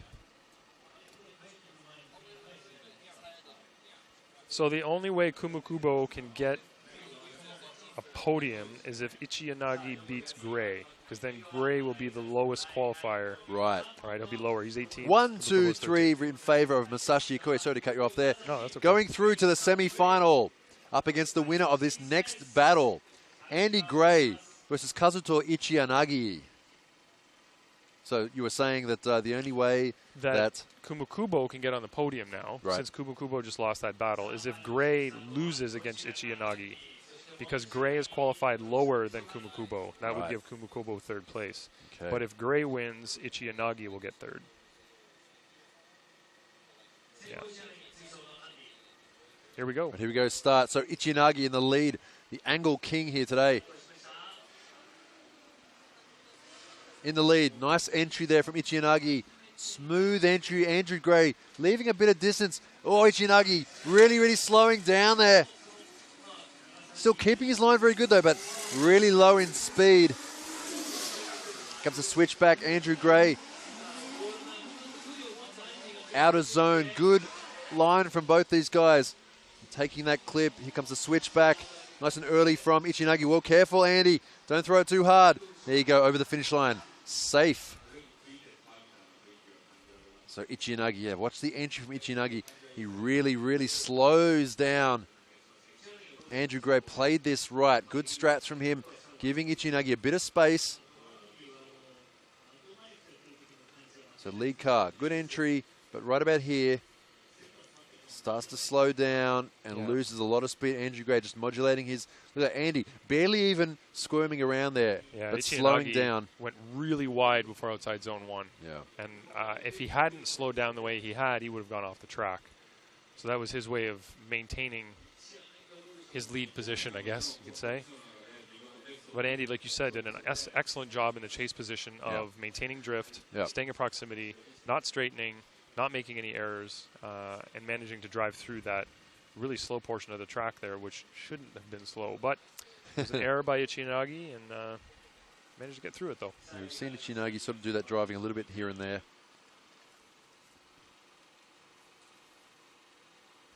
So back up to the start line. Second battle between these two. This is the semi-final. Second battle of the semi-final. Whoever wins this battle will be going through to the final against Yokoi. If Andy loses this, it's going to be a 4th place for Andrew Gray. All right, here we go. This time Andy in the lead. Now he does have the power and grip advantage. Will he use it? Big angle on the entry there. Whoa. Andrew Gray. Okay. How are we calling this? Well, we'll Ryan have to take a look at Lansane, that. we'll have to have a look at this again. Andy definitely made an error in the lead position because that chase driver clearly didn't touch him or do anything to him, and he was already making that error on his own. So Ichinagi maybe had nowhere to go due to Gray slowing down so aggressively. So we'll have to watch this replay from multiple angles to see exactly what happened. All right, so this right about now. He is in there, isn't he? He is in. He's dug in like an Alabama tick. What? Huh? Moving on. That's from Predator. Is it? Okay. What's his name? No, what's his name? The guy with the machine gun. The big... He's dug in there like an Alabama tick. All right. The guy with the machine gun. Let's concentrate here. All right. So Andy Gray looked like it was a good initiation, but he over-rotated. And he slowed way down. Look, he pretty much parked it right there. He's still drifting. Straightened up. Got back to angle again. I'm not a judge. So, yeah, no, that's... you have to look at the circumstances of the low angle, too. Is it, at good pace, really maintaining, doing what you're supposed to, and the car goes to a low angle. But in that situation, he essentially parked the car, couldn't maintain drift. He hit the car straightened up, and then once he picked up enough speed, got back to angle. Ichinagi, we have to look at it again, but to really see if that was a reaction to Gray's over-rotation or if he just over-rotated on his own and made his own mistake. I mean, let's look at this. The previous run, if you need to go silent and talk with the other judges for a second, by all means, feel free. But looking at the previous run, Ichinagi came in really slow, and Andrew Gray was able to adjust his drift according to that. So, I mean, that's comparable. Let's watch this again.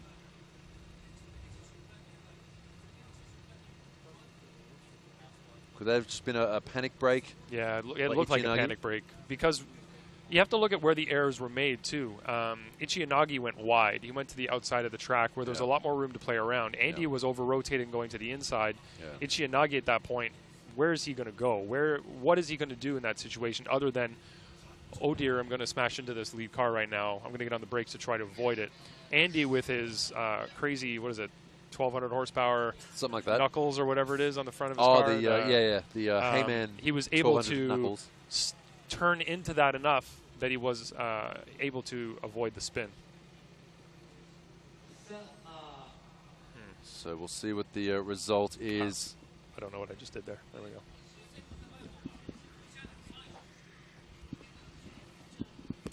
So will Andy be held at fault for that? He could very well be, because a lead run does need to be chaseable. If a lead run is not considered chaseable, Ichiyanagi. 2 to Ichiyanagi. 3, all 3 drivers in favor of Kazuto Ichiyanagi. Yeah. So Ichiyanagi knocking out Andrew Gray. So Andrew Gray, 4th place today. And that will give Kumakubo 3rd place. So there you go. Kumakubo currently sitting in 3rd place. And we have one more battle to go here. Yokoi versus Ichiyanagi. Wow. Didn't expect that one, did you? No, I didn't expect that one. Would you like to explain? I think we're probably going to go to a commercial break. Okay, yeah, go ahead. Yes, we are. We're about to go to a commercial break.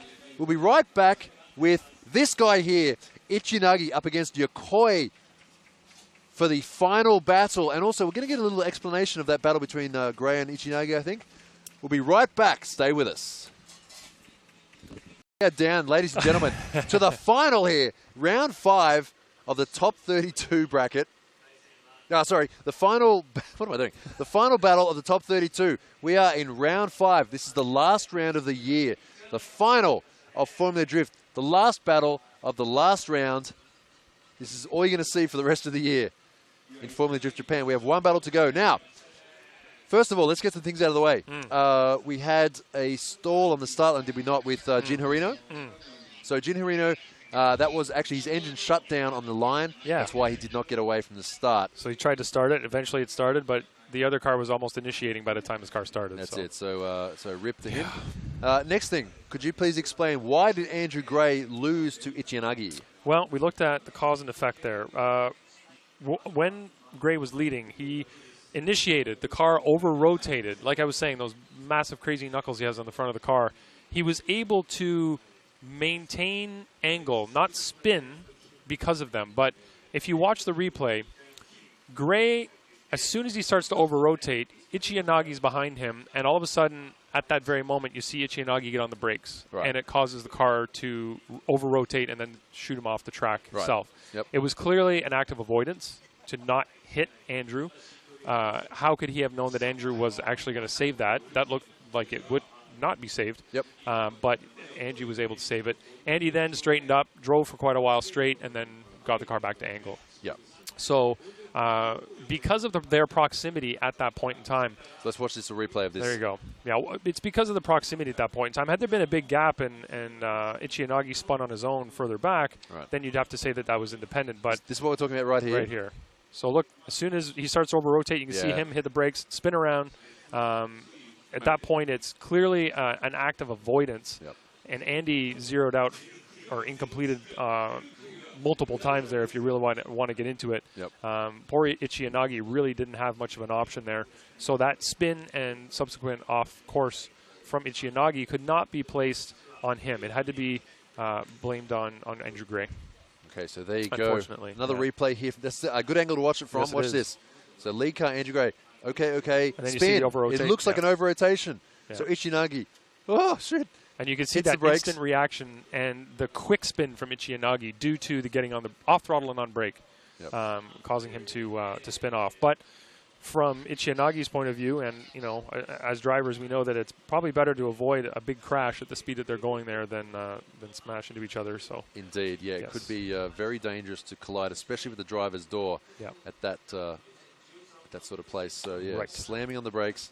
And I'd like to point out, go away for a few years, concentrate more on the managerial side, like you'd said, and still come back to an event in a borrowed car and get third place in a competition in the rain at Okayama. It's pretty impressive. On a track that no one ever drives. Right, and he's never driven here either, so very impressive. Very good for him. So Ichiyanagi. Now, this sort of reminds me of the last round. Remember, what was the final at Okoibuki? Remember that? It was Mekua versus Mad Mike. Now, that battle, we had Mad Mike, the quad-rotor, twin-turbo fantasy drift car, making all those brapping noises, versus Mekua in the street spec, low-budget, zero-sponsor S15 Silvia. I mean, he lost, but it was still, you know, it was that battle you like to see, like the underdog, low budget guy versus the high budget, high skill guy. And it's almost like that again. I'm not taking anything away from Ichinagi. Ichinagi has been involved in the Kansai drifting scene for a long time now.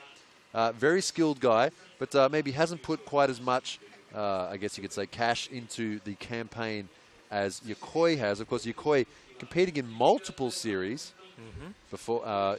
In all, he does Formula Drift Japan. He does D1 Grand Prix, and he also did the FIA Drift event, which was held in Tokyo a few weeks ago. So Yokoi, a big program run by Yokoi.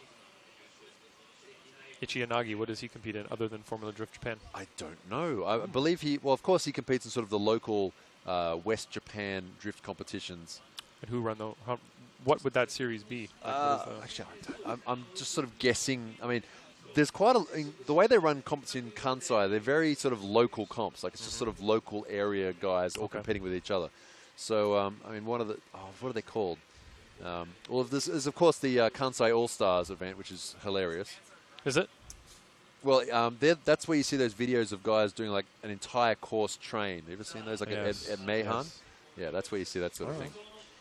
All right, we are down to the final. Yokoi in the lead. Ichinagi chasing. Another David and Goliath battle here. But both these guys also very skilled. Let's see what sort of result we get from this battle. Who is going to get first place? Ichinagi running very wide. A straight and off course. Ichinagi.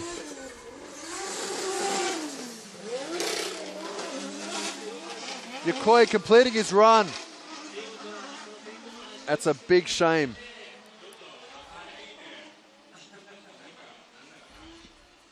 And Ichinagi, he's already guaranteed at least second place. His first podium of the year, I believe, for Formula Drift Japan. I believe you're correct, but I have a poor memory for those things. So I really do. I mean, I will take your word for it. You have a lot to remember, I know that.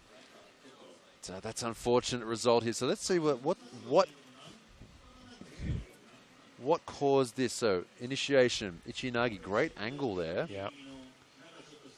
Yeah, Yokoi did a good job. He just went sailing past him. Yeah. Yeah. Looks like Yokoi sort of went, see you later, and went forward when Ichinagi sort of went sideways. Yeah. Off the track there. Of course, all four wheels off the road into the gravel, gripping up. And Yokoi completing the run without any sort of problems. Watch this again. So from the side, it looks like a good run so far. Watch this. Yokoi is just like, I'm actually going around this corner. Yeah, I guess Yokoi did a better job of slowing his car down. Smoke. Yeah, there's been smoke at initiation and out at outside zone 1. But yeah, Yokoi just does a better job of entering fast and slowing his car down in such a gradual manner that it's not really apparent to us or anybody else. It looks very natural as he comes around there. Yeah. Ichi Yanagi, on the other hand, threw the car in at speed, the same speed as Yokoi, and clearly doesn't have the slowdown quite, as ability. Yeah, like he's not as adapted to that kind of thing. I guess the high speed entry in the wet, trying to slow down to get, because that's more than a 90-degree corner right there. That's you actually come back much sharper than a 90 degrees, so it's a little deceiving.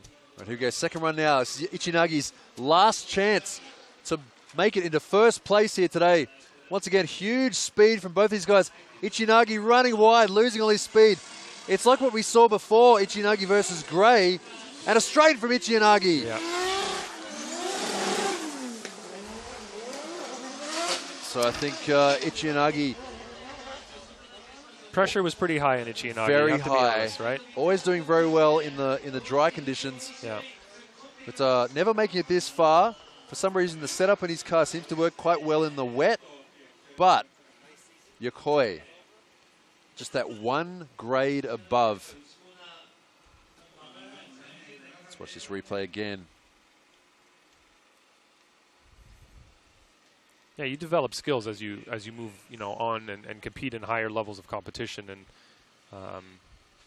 Ichi Yanagi in this situation. I mean, he's still going in there at full angle. Yes, but definitely not able to adjust the speed as well as Yokoi. Yokoi can go in really fast, adjust the speed, get himself through. Yeah. Ichi Yanagi tries to throw in at the same speed and isn't able to finesse the car through the corner as well. Slow it down, But that's an art, being able to get into that situation and slow the car down gradually, smoothly, without it looking kind of choppy and break the course up too. Especially in these high-speed, wet conditions. That is a skill. And Ryan, what is that big, bright ball in the sky? I don't know. I haven't seen it in a few days. I haven't seen it for a few days. It is actually the sun. The sun comes out right at the end of the day. We're going to have a nice, dry award ceremony. That's going to be a nice thing to do. Yeah. Okay. So we're going to bring the top 3 drivers to the front and in front of the judging stand and give you the results. Let's make it official.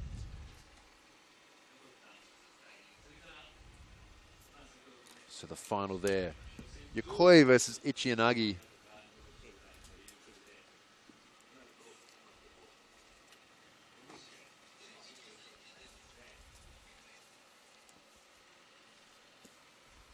Wow, that sun is blinding off the I can't believe wet pavement. That sun is really bright right now. Yeah, it is.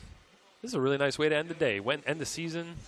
Beautiful. In the season, it's been, at least it was consistently wet. That's sort of one thing that we can be thankful for. Yeah, only near the end there did we start to see some tire smoke. That's a bit of smoke. Yep. As the sun tie. Of course, that's all just printed onto his Sparko racing suit. Looks like a real gentleman. They also have helmets that match as well. Right. Yeah. Because they are fully sponsored by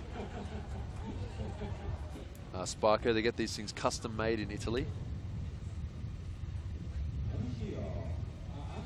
What a dramatic looking sort of light there, shining on the wet ground.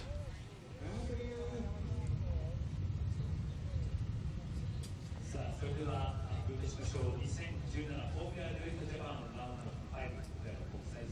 we're about to announce the podium here. In third place, from Team Orange, Nobushige Kumakubo. Third place for round 5. Jumping straight into a car. Hasn't been in a competition of this level for a while now. Straight into third place. It's a great result for him. His first result in Formula Drift Japan. And in first place in today's competition, Masashi Yokoi. Getting a first place podium here at round 5. And of course in second place, amazing result, his best result of the year so far. Campaigning all year, never made it this high. In second place, Kazuto Ichiyanagi. Team Zeke. Great result for him as well. Going to be great motivation going into the 2018 season.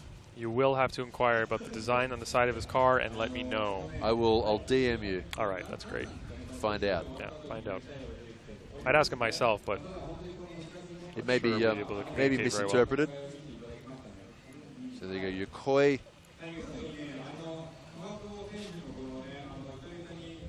Looking at the other competitions he's been in over the past few months, could be argued that he's currently the best drift driver in the world, going by his podium results here and there. Yeah, he does have a lot of seat time in different competitions, different championships. Yep. He did come to Formula Drift in the US as well a couple of seasons ago. Had some varying levels of success there that I don't think has everything to do with him or his car.